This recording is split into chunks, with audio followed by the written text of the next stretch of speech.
Lyca production Subaskaran தயாரிப்பில் அறிமுக இயக்குனர் AR ஜீவா இயக்கத்தில் அனுபமா பரமேஸ்வரன் நடிப்பில் லாக்டவுன் இன்று முதல் திரையரங்குகளில். ஐரோப்பிய ஒன்றியம் மற்றும் இந்தியா இடையேயான வர்த்தக ஒப்பந்தத்தால் திருப்பூரில் புதிய வேலைவாய்ப்புகள் உருவாகும் என திருப்பூர் ஏற்றுமதியாளர் சங்க செயற்குழு உறுப்பினர் ராமு தெரிவித்துள்ளார்.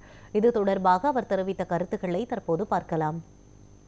திருப்பூர்ல நம்ம கார்மெண்ட்ஸ் வந்து 60% நிட்டட் கார்மெண்ட்ஸ் வந்து 60% இந்தியா எக்ஸ்போர்ட்ல திருப்பூர்ல இருந்தா போயிட்டு இருக்கு. அதுல 60க்கு மேல ஐரோப்பிய கண்ட்ரிகளுக்கு தான் போயிட்டு இருக்குது. 60%க்கு மேல.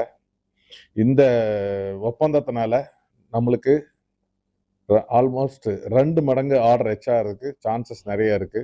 ஏன்னா நம்மளோட காம்படேட்டிவ் கண்ட்ரி பங்களாதேஷ், வியட்நாம் அவங்களுக்கெல்லாம் வந்து நம்மளை விட ஒரு 12% டியூட்டி கம்மி. இப்போ நம்ம இந்தியாவிலுமே பங்களாதேஷ்லையும் ஒரே ப்ரைஸ் கொடுத்தா பையர் வந்து பங்களாதேஷ் தான் ப்ரிஃபர் பண்ணிட்டு இருந்தாங்க. ஏன்னா அவங்களுக்கு வந்து 12% கம்மியாக டியூட்டி ஃப்ரீயாக கிடைச்சதுனால. இப்போ இந்த ஒப்பந்தத்தினால நம்மளுக்கு இங்கிருந்து போகிற ஆடைகளுக்கு டியூட்டி ஃப்ரீ ஆகிறதுனால நம்மளுக்கு ரொம்ப பெனிஃபிட்டாக இருக்கும். அதனால திருப்பூரில் என்னென்ன பெனிஃபிட் வரும் அப்படின்னா வேலை வாய்ப்புகள் ரொம்ப அதிகமாயிரும்.